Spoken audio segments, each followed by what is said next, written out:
It is the era of competence and capacity, and the people are feeling it. I assure you, no Christian regime will ever reduce the number of prayers Muslims are to pray or the number of days in Ramadan. Nobody will do that. Whoever thinks that Labour Party or Obedient Movement or Peter Obi as an individual now is not being welcomed in the North, they are making a huge mistake. The first advantage you give your opponent is to underestimate him. I want to be fully underestimated. I want Peter Obi to be fully underestimated by the so-called master politicians, the owners of resources, the owners and masters of structure. We're nothing. He's just a businessman. I'm just an educationist. I leave them to go and get experience. Let's go.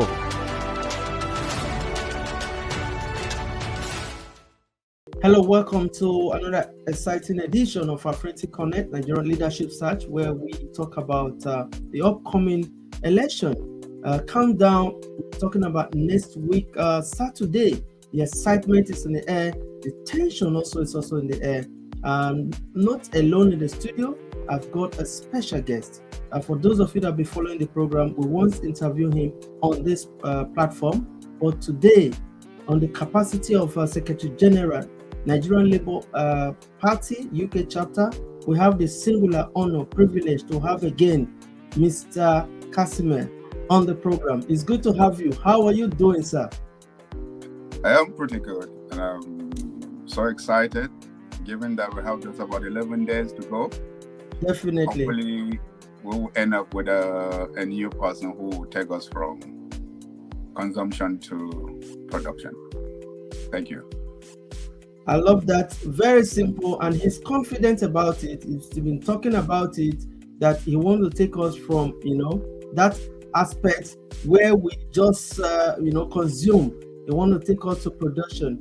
We're looking forward to that. For the benefit of those that are watching out there, can you tell us who is Casimir, please? Casimir Beriak is actually the secretary for Labour Party UK chapter. Our main goals and objective is to make sure that we bring people who believe in Nigeria, who believe that, things could be done better, things could be improved. I sincerely believe in that, and according to that, that's why I'm here. Thank you very much. Thank you very much. I know I've seen you. I know how you work, and you're passionate about this. We are but looking forward to a better Nigeria. So what is Nigerian Labour Party UK chapter doing currently to support the obedient movement, to support the Obidati ticket that is currently, will I say, the most talked about among the Nigerian youth, the most talked about among the pensioners? Those, like the mantra where, His Excellency Peter Obi said, he said, those poor people that are hopeless, that believe that there's no hope for them, he's running through them. What message do you have to the general public, the voting, people that vote in Nigeria right now? Well, I'm going to break this into two. I'm going to break it into what we are doing as a people and what people need to do, or what they actually need to appreciate what is before them. We in UK, as we know, we don't have a vote. And we're working towards a situation where the next government will make sure that we have a vote. But indeed, for the time being, we are looking to see that we reach out to people back home, persuade them that, look, this is the best thing that ever happened. And I believe that they will listen to our own persuasion, because some of us actually spend time and energy sponsoring them back home. So from that point of view, we may not have a vote, but we're able to persuade other people to have votes. Maybe I could end up with persuading 10 people or 20 people to have a vote. So I recommend everybody in diaspora to focus on that and see that, we come out in block, encourage people to vote. In terms of what is in it for them, when you go back into history, really, I think let me actually go back into history. When you look at Nigeria, for example, nobody has actually articulated policy that can move Nigeria to a better place. Most of the leaders we had, I can say almost 99% have been in power, either by accident, opportunity, or somebody has put them there. Let's go back to history. Tafawa Balewa became the prime minister because the Sarona Sokoto didn't want to go to Lagos. Then there was a coup. Renzi became the president. He didn't plan to say, look, I'm going to make Nigeria this. It was basically an opportunity thing. He became the president. And then next, Yakubu Gowon came in. He didn't plan to say, look, I'm going to make a difference. This is what I'm going to do in Nigeria. Then eventually, he was kicked out by Murtala. That was also kind of like an opportunity situation. Murtala didn't last long. Obasanjo, I'll call Obasanjo military came in. He didn't want to be president because T.Y. Danjuma could have become president, but he didn't want to be president, but eventually he became president. He didn't want it. He handed over to Shagari. Shagari basically didn't want to be president. Actually, Shagari wanted to be a senator. But the power that be decided to make him president. Then we had Buhari, one military, who came and kicked Buhari out. The story is that Shagari was basically sleeping while the Commonwealth was being looted. Buhari came to sort things out. There's a rumor that Buhari wasn't even part of the coup plotters. So he was brought in. So being brought in says a lot to you. He had no plan. He basically came in. Then eventually he was kicked out too by Babangida. And there's a story that Babangida too was kind of opportunistic. And then eventually he handed over to Shoneke. Shoneke didn't plan it. He basically was there for 6 months. Abacha took over. Abacha too didn't plan to be Nigerian president. Abacha then obviously died. Abubakar took over. And I understand within that 1 month, a lot of damage was done. He already handed over. He gave us a constitution that is so flawed that is actually most of our problem today can be traced back to that constitution. He handed over to Obasanjo too. He too didn't actually want to become president. There's a rumor that he said, how many times will you make me president? Well, as I said, he tested power. He didn't even want to go 3 times. And then obviously he handed over to Yar'Adua. Yar'Adua didn't want to be president. He wasn't feeling well, as they say, and he died. Then obviously Jonathan took over. And we all know the story. Then Jonathan lost to Buhari. And Buhari came up with, Buhari was somebody who could say could make a difference. But how bad or how sad the situation is after 7.5 years. So you can see, really, nobody has really wanted to be president and plan how to implement things. Maybe with the exception of Bafana Awolowo, who couldn't become president because we had people, the power that be, that basically decide who become the president. It is only now we have somebody in the name of Peter Obi and Obi Dati that have actually articulated a policy. They've told us how they are going to move Nigeria from consumption to production. They've told us how they're going to change Nigeria in terms of educational facility. They've told us how Nigeria will move in terms of education. They've told us how money will be saved in terms of wasted in government. They've told us how the youth will be brought into basically part of the situation. So we're looking for somebody who has actually done something, who has actually articulated his policy, who is actually there for us. We can never find a better team than Obi Dati. So really, voting, I would call, as I say, PDAPC is basically something else. So I see no reason why anybody, I wouldn't use the word in his right mind, but a party that has put us in this situation over the past 23 years. So youth, please, 11 days from now, take your destiny in hand and basically decide that enough is enough. We're going to bring the right people to take charge. Thank you.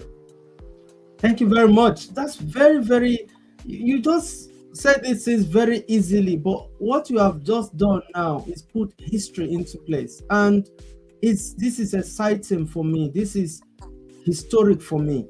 And of course, all the viewers out there, I know they're going to watch this again and again and listen to how you summarize this. It's very, very educational. It's very, I don't know how to put it. I'm so touched because I just look at, let me go to the ambassador. He was there in prison, like just to add to say, come and join, come and do this. The other person the same. Even they said this present Buhari, that is, you can imagine the emergence. You know how he tried personally, but that's why you can hear the mantra Emilio come today to say, you know what, we were the one that put him there. All sort of stories. But if you look at Peter Obi, for God's sake, he left the establishment and decided to. Nobody can beat his chest and say, "Oh, I'm the one putting him there." He said, I'm running through you, the youths. I'm running through you, the pensioners. I'm running through you. So let's just hope and pray that this come to reality. And that's what we're praying for. How do you see the rally in Lagos? Because that's the most talked about now. And they're trying to weaponize it in terms of religion, in terms of ethnic card. How do you see that? What happened in Lagos?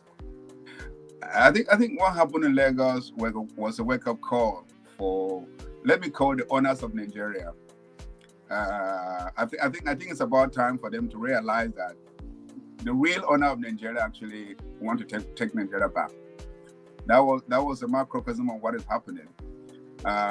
They believe, just before the rally, we had a situation that where obedience were basically harassed, some were shot at, some were injured, and they believed that nothing will happen. In the end, it became something that everybody is now talking about. But let's leave the rally aside. Let's talk at exactly what Peter said. Peter repeated exactly what he's been saying. This is a man who has been through the all nook and corner of the country. He's been to he's been to areas where there's so much insecurity. He's been to Sokoto, he's been to Katsina, he's been to every part of Nigeria. This is somebody who has exposed himself for all kind of questioning. Not only has he been into Nigeria, not only has he actually covered the whole of Nigeria, he has covered the whole of Western Europe. This is somebody who came to Chatham House. He basically answered his own questions. And then we have a funny scenario where somebody who calls himself, it is his own turn, coming to England, saying to us that, he will delegate questions to people to answer for him. And to me, that is democracy. And the funny thing is that Kaduna State is the most insecure state in Nigeria. And the guy that was asked to basically talk about security in Nigeria was the governor of Kaduna State. I don't know whether they thought about it or they just believed that some of us are stupid. I couldn't reconcile that. But anyway, let's forget about it. All we know is that we have Peter Obi. We have a man who believes in Nigeria. We have a man who's shown by example. This is the only man that hasn't got a pension from the state government. I haven't worked for 8 years. While others are millionaires, haven't worked for 4 years or 8 years. This is a man who has no piece of land in Anambra State given by the government. While others have got houses built by them, by the government. In addition to that, they've actually cornered the Commonwealth. There's a rumor going on in Lagos that probably half of Lagos State belong to one man. And the story is that this man has been in charge since 1999. You have governors today who are demigods. But Peter Obi has got nothing to show for it, having been in power for 8 years. What again do you really want? This is pure commitment. This is pure determination. This is a man who wants to make a difference. It is not about him. It is about us. And please, I beg all of us, I want you to pick your PVC, vote for Peter Obi. For you can never find a better person than the two, Peter Obi and Dati, because they've shown that they're capable, they've shown that they can deliver, they've shown that they know what they're doing, they've proved that really this is about us, not about them. Please, pick up your PV and vote these two gentlemen, for we'll never have a better setup than them. And I promise you, your tomorrow will thank you for your today's action. Thank you very much. Wow. I think you've said it. You've said it all. We just want to appeal to everybody out there, to do the rightful, do the needful, change the image of the country. As we round up, sir, what message do you have to all the obedience worldwide as we round up? Because this weekend is the last push. I know there are so many mega rallies coming up. I know UK chapter, Labour Party is also organizing something virtual. So what message do you have to everybody as we round up on this special interview with you, sir? We have 11 days to go. These people that have been in power for 23 years or more will fight to the dying minute. Therefore, all obedience will also fight till the dying minute. Never, never, never again should we be classified as second-class citizens in our country. Never, never, never again should we allow our Commonwealth to be cornered by a few. Never, never, never again should we think that we can trust these people.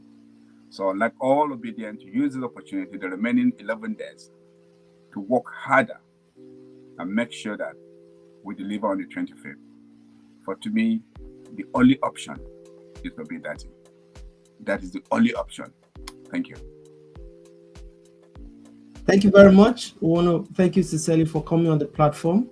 And we hope this is the second time. And I will know we're going to have more, even post-election, by God's grace. We will also be celebrating on the platform by God's grace. Thank you so much and stay blessed. Thank you. Yeah. Bye. Bye. Thank you for having me. You're welcome. Thank you all for watching. Has been the Secretary General, Nigerian Labour Party, UK chapter, Mr. Casimir. You've heard him all he has said. Please let's support. Let's make sure we have a new Nigeria. Please share the program if you've loved the program. Please like the page, subscribe to the YouTube channel, it's Afrinity TV, and of course our Facebook's Afrinity Production.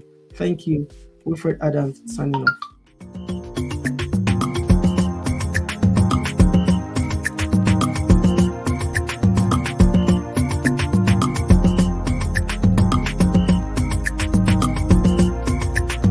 Afrinity Connect.